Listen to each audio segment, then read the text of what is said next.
आमा शहजादी साहिबा, देख कितना सारा आम, दशहरा, चोषा, सिंदूरी, लैंगड़ा, कौन सा आम खाएगा तू बोल? হ্যাঁ মা বলছি।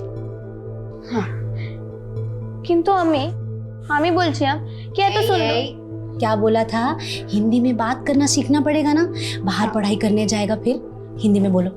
हाँ मैं बोल रहा था कि ये इतना सुंदर आमेर दुनिया लोगेर नहीं दुनिया के लोगों ने लैंगड़ा नाम रेखेছে কেন? इसका नाम আছে दुरुस्त आम माने हेल्दी आम।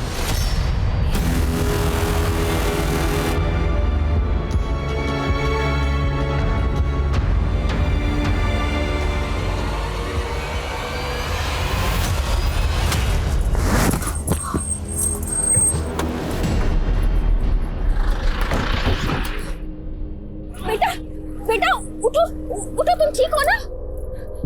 सुधा जल्दी पानी लेकर आओ बेटा।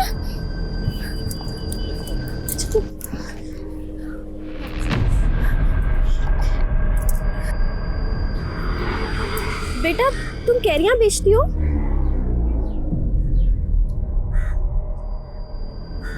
क्या हुआ बेटा, तुम कुछ बोल नहीं सकती हो?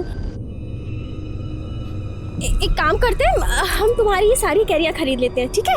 सुन पैसे दो, पैसे। हाँ हाँ हाँ, एक काम करो सारे ये लो। हाँ? ये पानी। हाँ? उठाओ से उठाओ। उठो।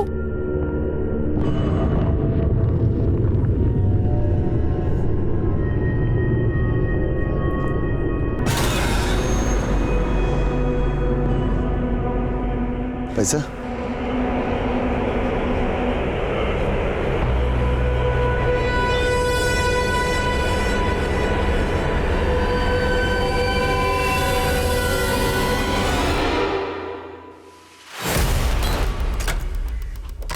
चल। अरे सर क्या हुआ?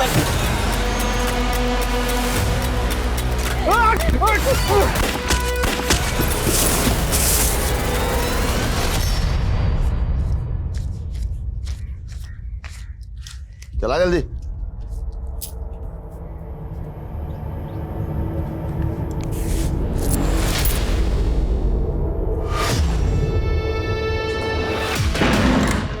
क्या हुआ बंगाल की रानी? चेहरा क्यों उतरा हुआ है? इतना अच्छा धंधा हुआ है, इतनी कमाई हुई है तो थोड़ा मुस्कुरा। इतनी बड़ी आंख, लगता है टॉनिक देना पड़ेगा। अरे अरे अरे अरे अरे अरे मेरी पतंग थोड़ी ढील किया थी तो हवा में उड़ने लगी। हाँ खिड़की से कूद मत जाना।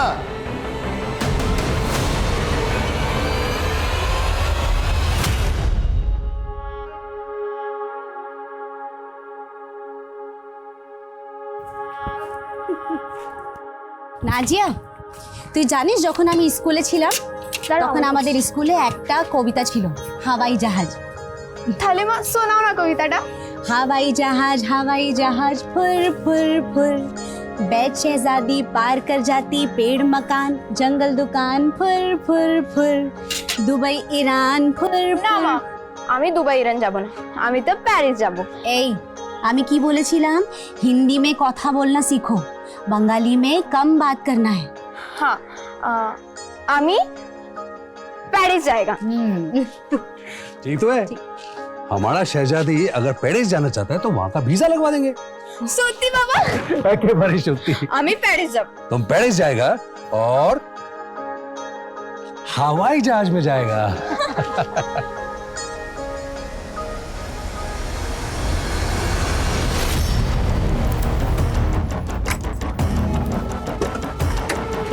खड़ी आप लोग खड़ी।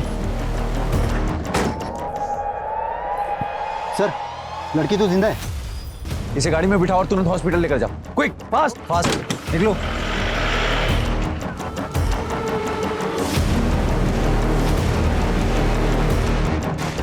फरीदाबाद आगरा हाईवे पे आज एक फिर बड़ी लूट हुई। ये हाईवे है, ये डेथ रोड। पिछले 3 महीनों में यहाँ 25 लोगों की जानें जा चुकी हैं। आखिरकार पुलिस क्या कर रही है? Print, electronic media, social media, हर जगह हाईवे रॉबर्स की खबर छाई हुई है। 3 महीने में हम एक गैंग को नहीं पकड़ पाए? हमारी कोशिश जारी है सर हमें लगा कि सर्वाइव विक्टिम के स्टेटमेंट पे हमें लीड मिल सकती है, लेकिन अफसोस वो लेडी कोमा में चली गई सर। इसका मतलब तुम्हारी इन्वेस्टिगेशन उस विक्टिम के स्टेटमेंट पर डिपेंड है? नो सर, हम और भी एंगल से जांच कर रहे हैं सर। हमारे मुखबिर हर तरफ ये पता लगाने की कोशिश कर रहे हैं कि वो कौन सा सुनार है जो लूट के और चोरी के गहने खरीदता है। लेकिन 48 घंटे के अंदर अगर ये गैंग पकड़ में नहीं आया तो मैं ये केस किसी और ऑफिसर को सौंप दूंगा। You may leave now.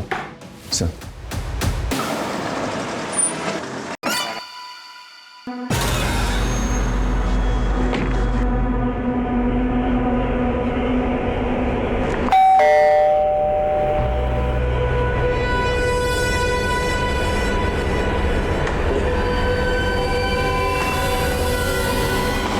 Sir, अपने खबरों से इस नरेंद्र तोमर नाम के ज्वेलर्स के बारे में पता चला है। सर, खबर पक्की है। नरेंद्र तोमर चोरी के गहने खरीदता है और बड़ी चालाकी से उन गहनों का सोना पिघला के नए जेवर बना के बेचता है। ये हाईवे रॉबरी वाले अपने चोरी के गहने इस नरेंद्र को बेचते हैं, पहले नरेंद्र को उठाते हैं। सर,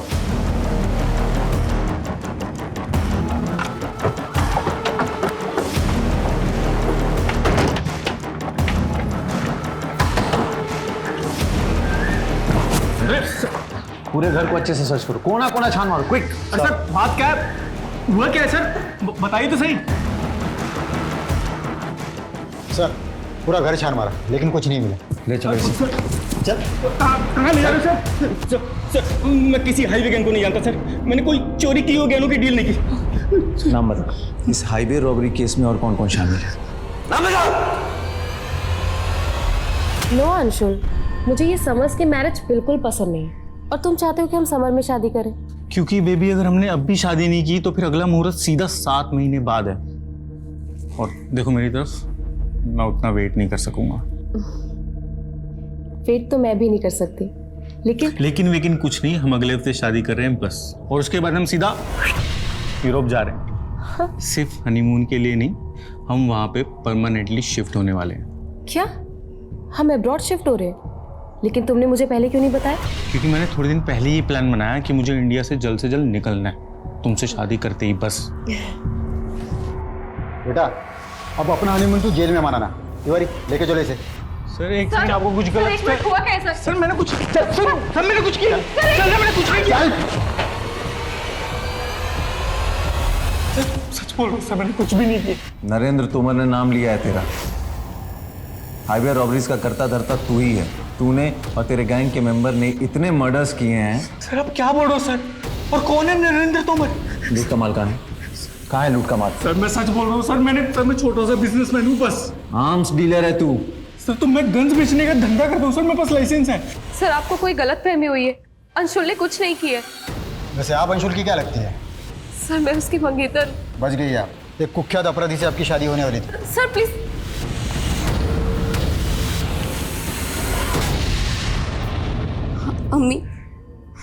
আমি তোমায় এতগুলো চিঠি লিখেছি, কিন্তু তবুও তুমি আমায় ফরিদাবাদ থেকে নিতে আসোনি। তাড়াতাড়ি আসো না মা, আমার তোমার কথা খুব মনে পড়ে মা।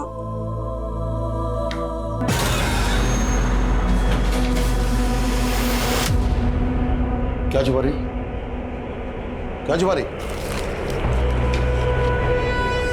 तेरी ये बंगला तो मेरे पल्ले पड़ती नहीं, और मैं इतना जानता हूं कि तू अपनी अम्मा को फिर से खत लिख रही थी। खुशबू रानी, गली कांधाई, चांदपुर।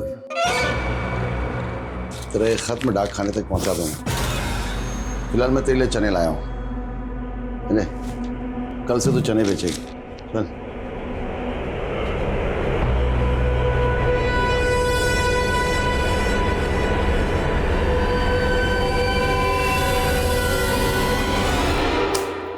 इस बार चना का पैदावार 50 क्विंटल हुआ है।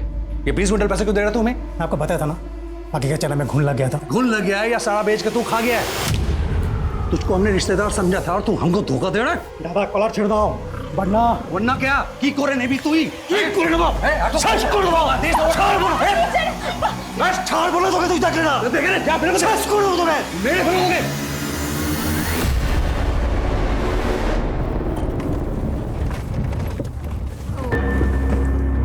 क्या हुआ? साहब लगता है इंजन में कोई खराबी है।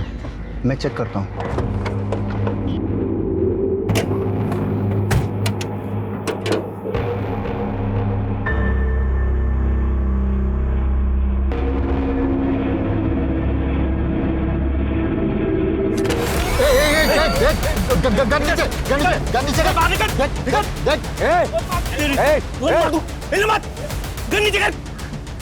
रख रहा हूँ, गोली मत चला, रख रहा हूँ।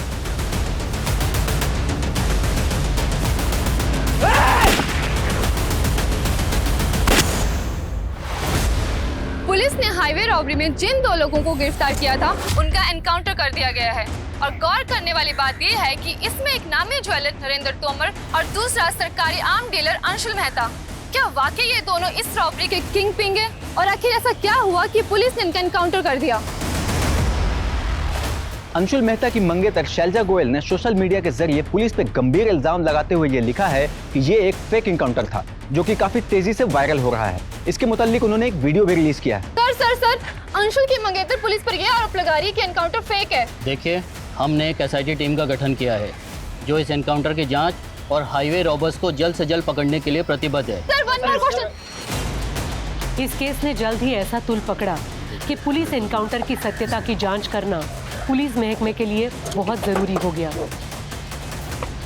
जय सर। सर, एनकाउंटर इसी जगह पे हुआ था। सर, उन दोनों को पेशी के लिए कोर्ट ले जा रहे थे, तब हमारी गाड़ी यहाँ खराब हो गई थी। खराबी क्या हुई? सर, कार्बोरेटर में कचरा था। सर, उसके बाद सर और ड्राइवर दोनों नीचे उतरे। मेरा ध्यान भी बाहर ही था। उसका फ़ायदा उठा के नरेंद्र ने मेरी गन छीन ली और कांस्टेबल को अपने कस्टडी में ले लिया। सर, मैंने उसे बहुत रोकने की कोशिश की, लेकिन वो नहीं माना। उसने पहला फायर PSI विशाल की तरफ किया और दूसरा फायर मेरी तरफ। फिर मैंने क्रॉस फायरिंग की, जिसमें वो दोनों ऑन द स्पॉट मारे। आई होप इस एनकाउंटर में कुछ फाउल प्ले नहीं होगा, जैसा कि अंशुल की मंगेतर दावा करती है। अंशुल की मंगेतर एक क्रिमिनल को सपोर्ट कर रही है, सिर्फ सिंपैथी पाने के लिए। वो दोनों एक हार्डकोर क्रिमिनल थे सर।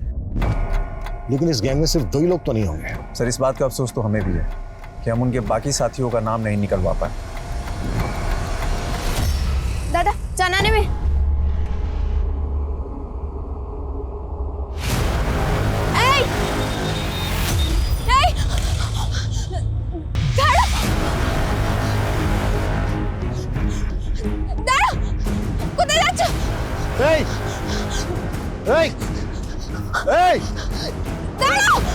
अरे कहाँ जा रही? वो जो ऑटो में वो लड़की ने हमारे मर्डर को ছিল। क्या बोल रही है? उसी ने हमारा मर्डर किया था। नरेंद्र और अंशुल के स्टेटमेंट से तो यही जाहिर होता है कि दोनों इस हाईवे रॉबरी में इन्वॉल्व थे। लेकिन सर, गौर करने वाली बात यह है कि जहाँ जहाँ भी हाईवे पे रॉबरीज हुई हैं, वहाँ के क्राइम सीन से क्रिमिनल्स के जो फिंगरप्रिंट्स मिले वो नरेंद्र और अंशुल के फिंगरप्रिंट से मैच नहीं होते। इंस्पेक्टर भोजराज का मानना है कि नरेंद्र और अंशुल ये दोनों इस रॉबरी में डायरेक्ट इन्वॉल्व नहीं थे, किंग पिन थे।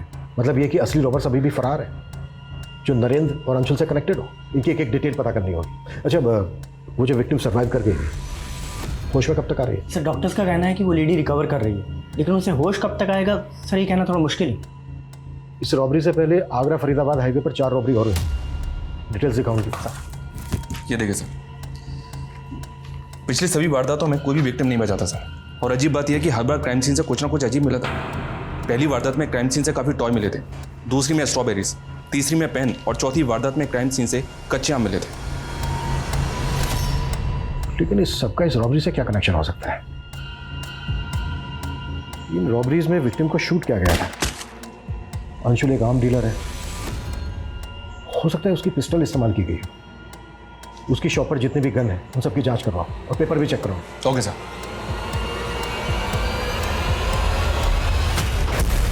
नाज़ा जिंदा हो गई? कोई नशा तो नहीं किया तूने? होश उड़ गए थे मेरे, अपनी आंखों से उसे जिंदा देख के आ रही हूँ। अरे ऐसा कैसे हो सकता है? उसकी लाश को मैंने खुद ठिकाने लगाया था। सर, इस नरेंद्र के CDR में एक सस्पिशियस नंबर मिला है जो एक फेक ID से लिया गया था। और अंशुल का नरेंद्र के साथ कोई कनेक्शन मिला? जी नहीं सर, अंशुल की शॉप में जितनी भी गन्स मौजूद हैं सबकी जांच करवाई, उनके पेपर्स भी चेक किए, लेकिन कोई भी गन रॉबरी में इस्तेमाल नहीं हुई है। हो सकता है जो गन रॉबरी में इस्तेमाल हुई हो वो अंशुल ने कभी शॉप पे रखी ना हो। और एक बात सर, ये अंशुल का फादर अभी जेल में बंद है और अंशुल की मंगेतर शैलजा एक ही बात बोल रही है कि एनकाउंटर फेक था। शैलजा से मिलते हैं एक बार। सर मैं पहले भी कई बार कह चुकी हूँ, अंशुल एक ऑनेस्ट इंसान था, वो किसी भी क्रिमिनल एक्टिविटी से नहीं जुड़ा था। और अंशुल के फादर, मालूम है ना, अंशुल के फादर एक्सटॉर्शन, फिरौती, मर्डर के केस में पिछले 8 साल से अंदर है। सर अगर अंशुल के फादर जेल में थे तो इसका ये मतलब नहीं कि अंशुल क्रिमिनल था, और वैसे भी वो अपने फादर से बहुत पहले रिश्ता खत्म कर चुका है। तुम कब से जानती थी अंशुल को, जो उसको लेकर इतना कॉन्फिडेंट हो? 2 साल से, और मैं तभी से जानती हूँ कि उसके फादर क्रिमिनल है। उसके बाद भी मैंने उसके साथ दोस्ती की क्योंकि मैं जानती थी कि वो एक अच्छा इंसान था। तुम तो ऐसे। हेलो सर, उस लेडी को होश आ गया है, इसकी फैमिली हाईवे रॉबरी में मारी गई थी।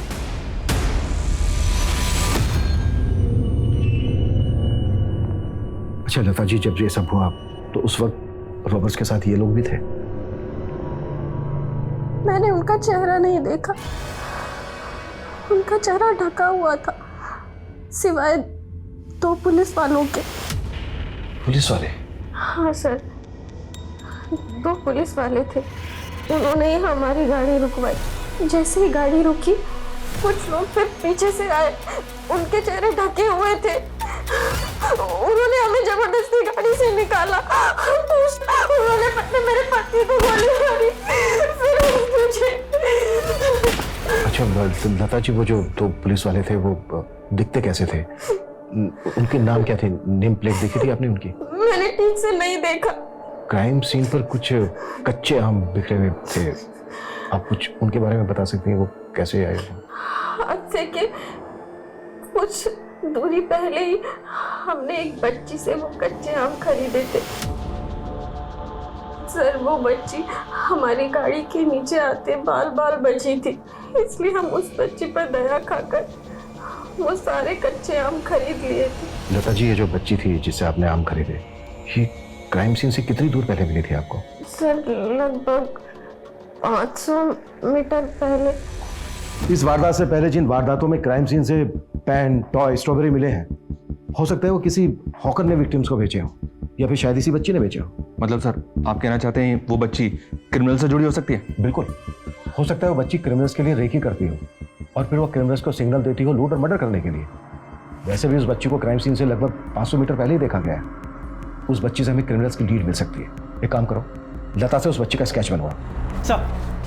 सर उस विक्टिम लता ने जिस लड़की के बारे में बताया था, उसका स्केच रेडी है सर। ये स्केच अपने सारे खबरी और आसपास के थानों में सर्कुलेट करो। जल्द से जल्द इस लड़की की पहचान पता करो। Okay sir.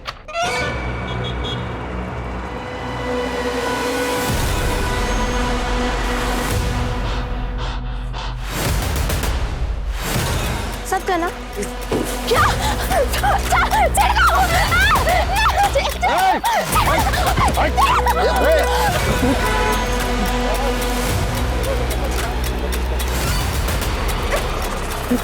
कौन सा? कौन सा? जनीना।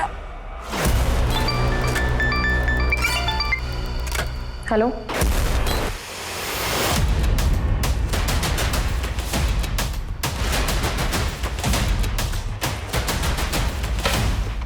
जी बोलिए। सर आज एक अननोन नंबर से मुझे धमकी भरा फोन आया और वो बोल रहा था कि अंशुल क्रिमिनल था और क्रिमिनल ही रहेगा। तुम उसकी इंसाफ की लड़ाई लड़ना बंद करो, समझी? सर ये वो नंबर है जिससे मुझे कॉल आ रहा था। Sir now I am sure कि पुलिस में से कोई तो इन्वॉल्व है जो इस फेक एनकाउंटर केस को बंद करवाने के लिए मुझ पर प्रेशर डाल रहा है। सर शैलजा को जिस नंबर से कॉल आया था वो नंबर एक फेक आईडी से दिया गया था। हो सकता है शैलजा अंशुल को बचाने के लिए झूठ बोल रही हो और ये फोन कॉल चाल हो उसकी। बैकग्राउंड निकालो शैलजा की। Okay sir. सर नरेंद्र की कॉल रिकॉर्ड में जो फेक आईडी का नंबर मिला सर, उसमें एक चंद्रेश नाम के हिया व्यापारी का नंबर मिला है। सर ये चंद्रेश है सर, इसका फ़ोन काफ़ी टाइम से बंद है और ये कहाँ गायब हो गया ये भी नहीं पता चल रहा। मे भी चंद्रेश इस सब में शामिल हो। डिटेल निकालो इसको।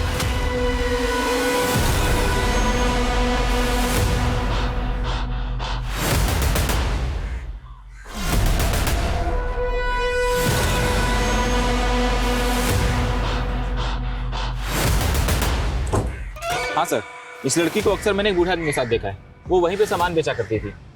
बूढ़ा आदमी? हाँ सर। अच्छा उसका कुछ एड्रेस वगैरह पता है? नहीं सर। अच्छा तुम उस आदमी का स्केच बनवा सकते हो जिसे तुमने इस लड़की के साथ देखा? मैंने कहा ना मेरे बिना बाहर नहीं जाएगी। तू रुक, मैं देखता हूँ।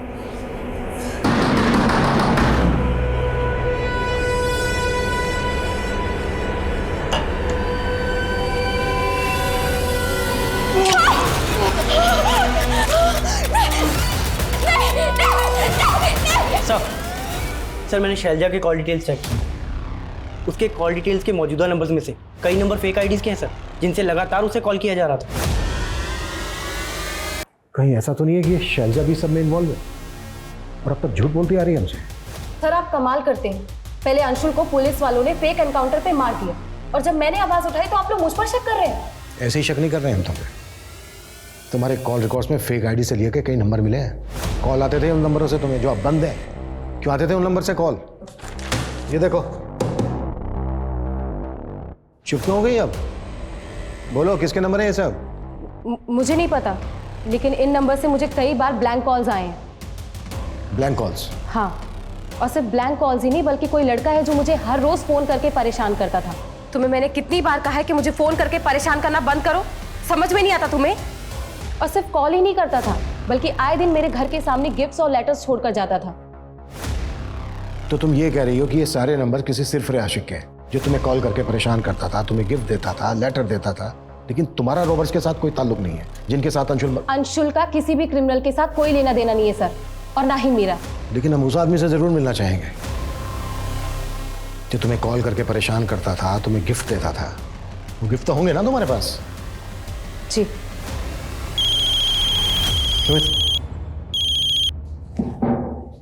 हेलो,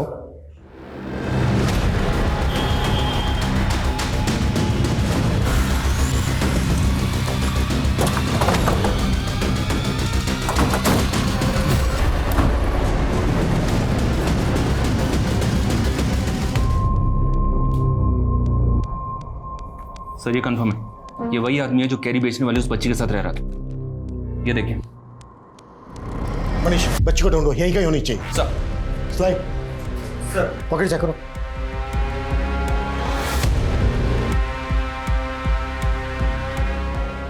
अनुलभ दिखाओ। सर, अंदर कोई बच्ची नहीं। हाँ सर, ये बच्ची यहाँ रहती तो थी, पर अब पता नहीं कहाँ है। नाम क्या है बच्ची का? बच्ची का नाम तो नहीं मालूम, पर वो 3 महीने से यहाँ जयराज जी के साथ रह रही थी। जयराज इन बुजुर्ग का नाम है जो जिनका मर्डर हुआ है? जी सर। अच्छा, इस बच्ची का रिश्ता क्या था जयराज जी के साथ? वो तो कहते थे वो उनके दूर की रिश्तेदार है, पर वो बच्ची बांग्ला बोलती थी और जयराज जी यूपी साइड के हैं। अब ये हमें नहीं मालूम कि उन दोनों में क्या रिश्ता था। जयराज जी का कोई रिश्तेदार, फैमिली वाला? नहीं सर, वो तो यहाँ अकेले रहा करते थे। आप लोगों में से कोई जानते हो कि किसी रिश्तेदार को? अच्छा, जयराज जी से यहाँ कोई मिलने आता जाता था? जी सर, 2 लोग अक्सर यहाँ आते रहते थे, पर हम उन्हें नहीं जानते। दिखते कैसे थे वो? स्केच बनवा सकते हो उनका? अब इतना ध्यान नहीं है सर। पता करो बच्ची के बारे में। और बुजुर्ग की जैसे बंगला में लिखा हुआ एक लेटर मिलता है जिसके एनवेलप पे अधूरा एड्रेस है। लेटर को ट्रांसलेट करो। ओके सर, ये वो गिफ्ट्स हैं जो कोई लड़का मुझे भेजा करता था। आखिर ये सब इन्वेस्टिगेट करके आप लोग साबित क्या करना चाहते हैं? हम लोग कुछ साबित नहीं करना चाहते। साबित आप करना चाहती हैं कि अंशुल उन रॉबर्स के साथ इन्वॉल्व नहीं था, लेकिन हम आपकी बातों पर भरोसा क्यों करें? ये बात मुझे पहले से ही पता है, लेकिन आप लोग इस केस को कोई गलत मोड़ देने की सोचना भी मत। उन पुलिस वालों ने मेरे अंशुल का फेक एनकाउंटर किया है, और ये बात मैं 1000 बार चीख चीख कर कहती रहूंगी। ये चिट्ठी बंगला भाषा में किसी खुशबू रानी के नाम पर लिखी गई है और इस चिट्ठी में लिखा है कि उसकी अम्मी उसके खतों का जवाब नहीं दे रही है, ना ही उसको फरीदाबाद से आकर लेकर जा रही है। सर, कहीं इसका मतलब ये तो नहीं कि ये जयराज उस बच्ची को अपने साथ जबरदस्ती रख रहा था? अब तक हम मानकर चल रहे हैं कि ये बच्ची हाइबर रोवर्स के लिए रेकी करती थी, इसलिए हमारे लिए पता लगाना बेहद जरूरी है कि बच्ची इस वक्त कहाँ पर है। इस लेटर पे एड्रेस लिखा गया है खुशबू रानी गली गांधाई चांदपुर। प्रॉपर एड्रेस नहीं है, लेकिन लेटर पढ़ने के बाद ऐसा लगता है कि इस बच्ची ने पहले भी बहुत सारे लेटर्स लिखे हैं। एक काम करो, पोस्ट ऑफिस में जाके पता करो कि फरीदाबाद से गली गांधाई चांदपुर के लिए पहले भी लेटर पोस्ट हुए हैं क्या। हो सकता है वहाँ से प्रॉपर एड्रेस मिल जाए। Okay sir. और हाँ, एक काम और करो, इस बच्ची का स्केच बंगाल और आसपास के राज्यों में सर्कुलेट करो, अखबारों में भी डलवाओ, शायद इस बच्ची को पहचानने वाला कोई आदमी सामने आए। Okay sir.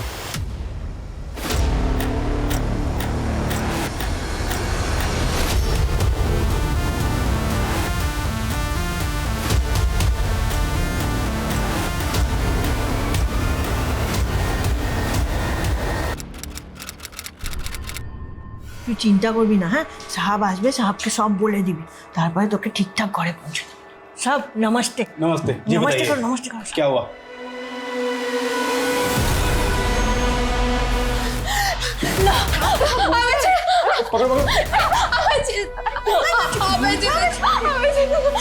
क्या हुआ इस बच्चे को? और ये कौन है बच्ची? साहब ये ना मेरे दुकान के बाहर ही खड़ी थी और रो रही थी।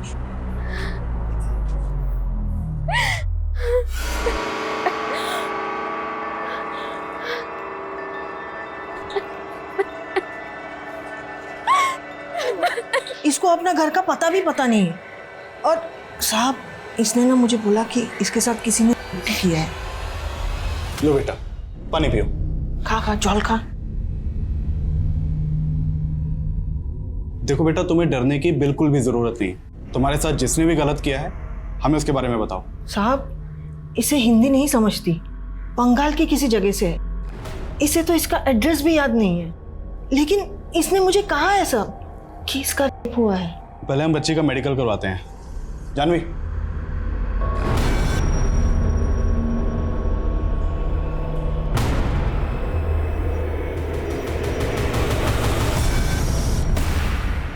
सर, ये बच्ची की मेडिकल रिपोर्ट है। सर रिपोर्ट से ये तो कंफर्म नहीं हुआ कि बच्ची का हुआ था, लेकिन बच्ची थी और इस बच्ची की उम्र महज 14 से 15 साल की होगी। इस लड़की ने क्या बयान दिया? सर बच्ची काफ़ी डरी हुई थी और ठीक तरह से हिंदी भी नहीं बोल सकती। ये बच्ची इन विमला जी की दुकान के बाहर मिली थी। ये बंगाली हैं। बच्चे ने विमला जी को बताया था कि उसका हुआ था। इस बच्ची का जो आपने अखबार में स्केच छपवाया है मेरी कोर्ट में मेरे सामने पेश हुई थी और इसने अपने बयान बंगाली में दिए थे और ये कहा था कि इसके साथ कुछ लोगों ने ज़बरदस्ती की है। लेकिन ये बच्ची अपने किसी भी रेपिस्ट का नाम नहीं जानती थी और ना ही उनको पहचानती थी और ना ही उसका स्केच बनवा पाई थी। लेकिन इस बच्ची ने अपने बयान में यह भी कहा था कि उसके साथ एक ऐसे व्यक्ति ने किया था जो उस वक्त पुलिस की वर्दी में था। पुलिस की वर्दी? जी सर, अब तक हम ये मानकर चल रहे थे कि ये बच्ची रॉबरी गैंग वालों के लिए रेकी करती थी और एक विक्टिम ने हमें स्टेटमेंट दिया कि जो वो गैंग था उसमें 2 पुलिस वाले भी शामिल थे। सर आपको कुछ अंदाजा है कि बच्ची उस गैंग तक कैसे पहुंची होगी? कुछ बताया था इसने? ऐसा तो मैं कुछ नहीं जानता, लेकिन ये बच्ची उस वक्त कुछ नहीं बोल पा रही थी, इसलिए मैंने इसे एनजीओ में रखने का ऑर्डर दिया था। हाँ सर, 3 महीने पहले ये बच्ची हमारे एनजीओ में ही थी। तो फिर 3 महीने पहले बच्ची यहाँ से गई कहाँ? उसकी मौसी आई थी उसे यहाँ से लेके जाने के लिए, करीबन 3 महीने पहले।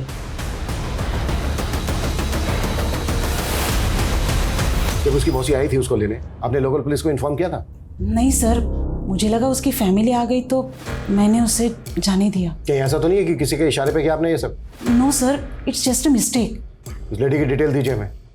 98754389। नंबर तो बंद आ रहा है, जाहिर सी बात है नंबर फेक होगा और एड्रेस भी। नाम क्या था उसका? सर उसका नाम नफीसा था। फोटो दीजिए उसका। जी ये रही। इस एनजीओ के बारे में इंक्वायरी करो। नाजिया का कहना है कि किसी पुलिस वाले ने भी उसको किया था। इस केस के तार बहुत दूर तक जुड़े हो सकते हैं। कैसे भी करके हमें पता लगाना है कि इस वक्त नाजिया है कहाँ। एकदम चुप। एकदम चुप।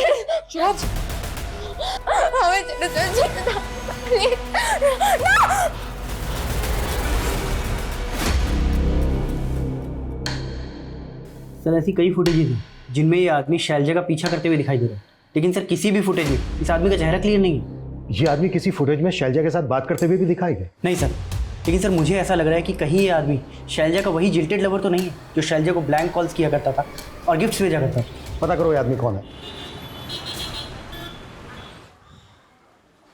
करीब 2 साल पहले आप लोगों ने नाजिया की मिसिंग कंप्लेंट फाइल करवाई थी। आखिर वो फरीदाबाद कैसे पहुंची, गायब कैसे हुई थी वो? हमको नहीं मालूम साहब। देखिए एक लंबे समय तक नाजिया के साथ किया जा रहा था। उसके बाद उसको एक एनजीओ में रखा गया जहाँ से नफीसा नाम की औरत उसको लेकर गई। एनजीओ वाले ने हमें बताया कि वहाँ उसने अपने आप को नाजिया की मौसी बताया था। ये है वो नफीसा। साहब ये नफीसा नहीं है, ये तो रूपा है। रूपा है, हमारे गांव में रहती थी और ये नाजिया की मासी नहीं है। ये तो नाजिया को जानती थी बस। ये रूपा आपके गांव में रहती कहाँ? यही पास में रहती थी साहब, लेकिन उसे सालों से किसी ने नहीं देखा। मतलब रूपा हमारी बेटी को लेकर के हो सकता है। अच्छा रूपा के बारे में कोई और इन्फॉर्मेशन दे सकते हो आप लोग? नंबर है उसका आपके पास? है ना साहब, नंबर है, लेकिन सालों से उसका नंबर बंद है। कोई बात नहीं, आप हमें दीजिए।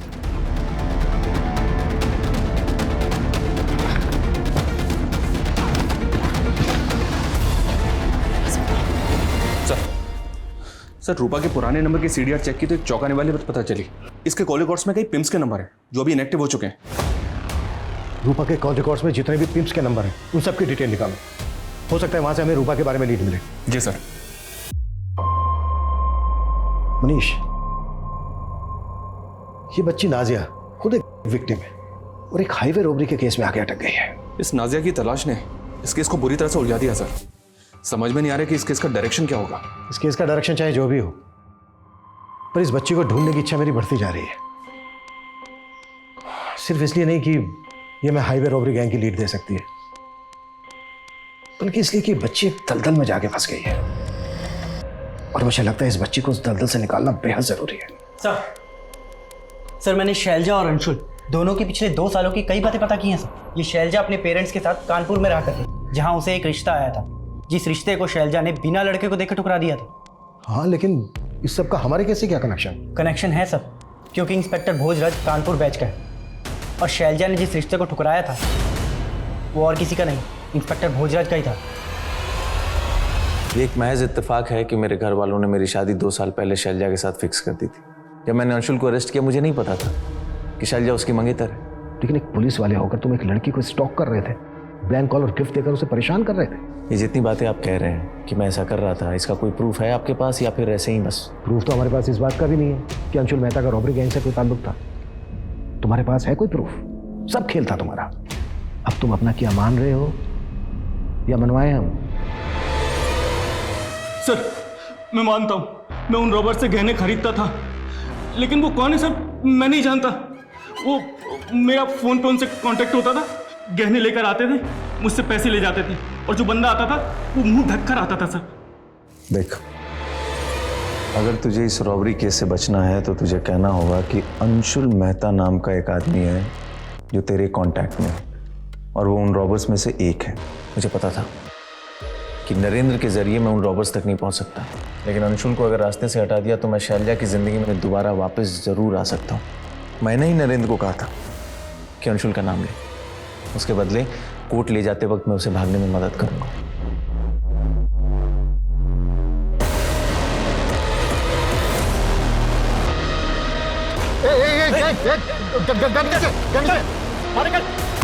नरेंद्र इस केस की अहम कड़ी था, उसको ही मार दिया तूने और उस बेकसूर अंशुल को भी। कैसा पुलिस वाला है तू? इस वर्दी का अपमान किया है तूने। भोजराज के स्टेटमेंट से यह तो साफ है कि नरेंद्र तोमर रॉबरी गैंग से जुड़ा था। इसके सीडीआर में एक फेक आईडी का एक नंबर मिला था जिसमें हमें एक और हीरा व्यापारी चंद्रेश का नंबर मिला। इस चंद्रेश को मैंने ढूंढने के लिए कहा था, क्या अपडेट है इसकी? सर खबरियों को इसकी तलाश में लगाया। खबरियों को तलाश में लगाया, बस हो गया? कैसे भी करके चंद्रेश मुझे अंदर चाहिए। और रूपा को कैसे ढूंढ रहे हो तुम लोग?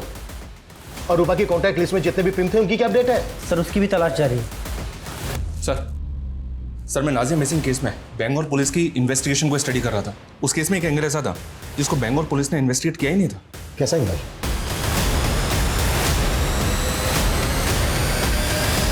क्या हुआ? अब चुप क्यों हो तुम लोग?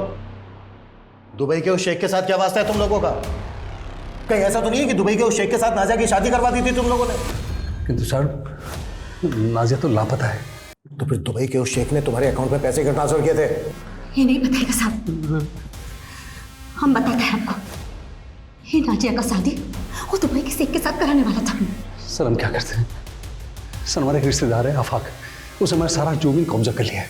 लाखों को जमीन तो कब्जा कर ही लिया है। कोर्ट के चक्कर मारते मारते ताने ताने का मोहताज हो गया था। मैं क्या करता सर?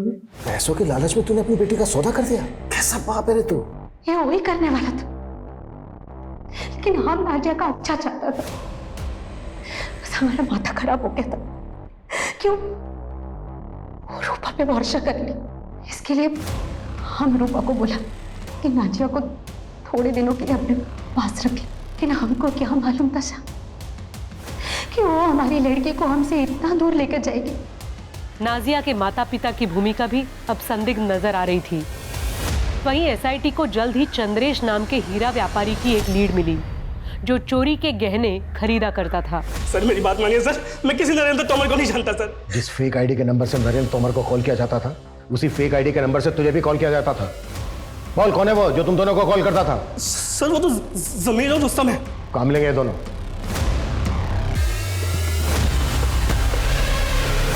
पकड़ो सबको।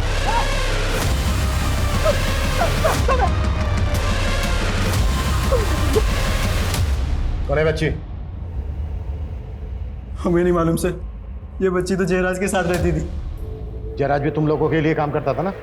हाँ साहब। जयराज को क्यों मारा? साहब हमने नहीं मारा जयराज को। ये बच्ची तुम लोगों के चंगुल में कैसे फंसी? करीब 3 महीने पहले हम डकैती करके जंगल से गुजर रहे थे, तभी हमने देखा कि एक बैग में से किसी का हाथ बाहर निकला हुआ था। हमने उस बच्ची की जान बचाई थी और फिर उसे जयराज के साथ रख दिया था। जयराज हमारे लिए रेकी का काम करता था, जिसमें वो इस बच्ची को भी इस्तेमाल करने लगा। तुम लोग पुलिस की वर्दी पहनकर हाईवे पे कार रुकवाते थे, फिर उसमें मौजूद सभी लोगों को लूटते थे और फिर उनको मार देते थे। हमें पता चला है कि कोई पुलिस की वर्दी वाला आदमी उसका रेप करता था। तुम में से ही था ना कोई? कौन था? नहीं साहब, हमने बच्ची का रेप कभी नहीं किया, लेकिन साहब हमने उसे झांसा दिया था कि बंगाल से उसकी फैमिली को ढूंढ निकालेंगे, इसीलिए साहब वो हमारे साथ काम करती थी। साहब, जिस रूपा के बारे में आपने पता करने के लिए कहा था, उसके बारे में पता चल गया। ये रूपा पहले खुद का धंधा करती थी, बाद में मेरे आदमी ने पता किया तो पता चला इसका कोई दलाल था, जाकिर नाम का। एक बात और पता चली, जाकिर किसी का खबरी भी था। किसका खबरी था? अभी तक तो पता नहीं चला है, लेकिन शायद किसी पुलिस वाले का है। तेरे पास जाकिर का कोई फोटो है? हाँ सर। अगर ये जाकिर किसी पुलिस वाले का खबरी था तो जाहिर सी बात है वो यही पुलिस वाला होगा जिसने राजिया का किया। सर ये जाकिर किस पुलिस वाले का खबरी था, ये पता लगाना थोड़ा मुश्किल तो हो सकता है। हाँ लेकिन कैसे? सब पिंटू खबरी का फोन आया था, जाकिर की एक लीड मिली। जाकिर का उस्मानपुर के एक जुए के अड्डे पे काफी आना जाना, और वो आज फिर से वहाँ आने वाला। गाड़ी निकलो। सब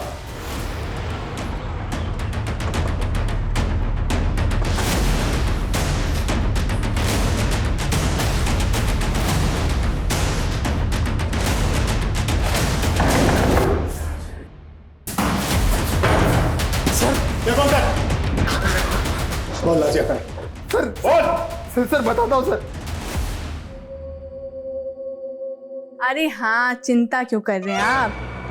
अरे बेफिक्र रहिए, बस हो जाएगा काम आपका। हाँ नहीं।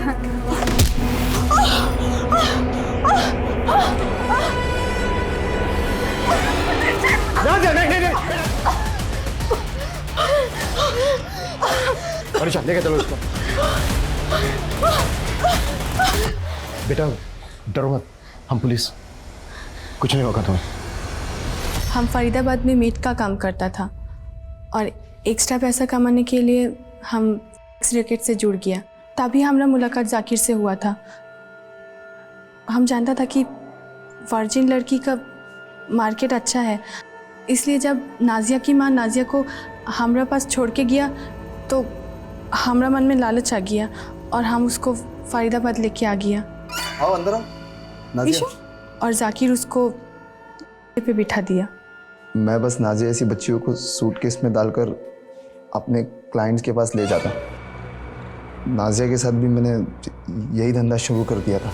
एक दिन अचानक वो तंग आकर भाग गई और किसी पान वाली को मिली जो उसे पुलिस के पास लेकर गई। फिर पुलिस ने उसे एनजीओ में डाल दिया। नाजिया का कहना कि कोई पुलिस वाला था करता था उसका? हाँ सर, उस पुलिस वाले साहब ने कहा कि उस बच्ची को किसी भी हाल में एनजीओ से बाहर निकालो। उन्हें डर था कि नाजिया उनके बारे में सबको बताना दे। हम जाकिर के कहने पे ही नाजिया को एनजीओ से हटाया था और वापस जाकिर को सौंप दिया। वो पुलिस वाला कौन था जो नाजिया करता था? ये लो साहब, आपके गले की हड्डी। एनजीओ से निकाल कर लेके आया इसको।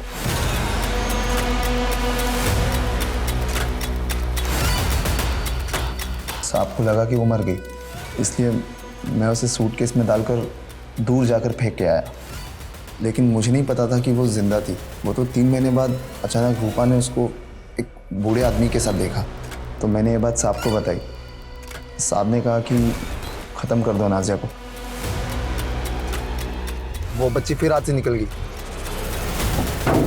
फिर मैं उस बुड्ढे को मारकर नाजिया को अपने साथ उठा लाया। साहब ने कहा कि नाजिया को मार दो, लेकिन मैंने सोचा अगर मारना ही है तो क्यों ना कुछ और पैसे कमा लूँ उससे, इसलिए अब तक मैंने उसको ज़िंदा रखा था।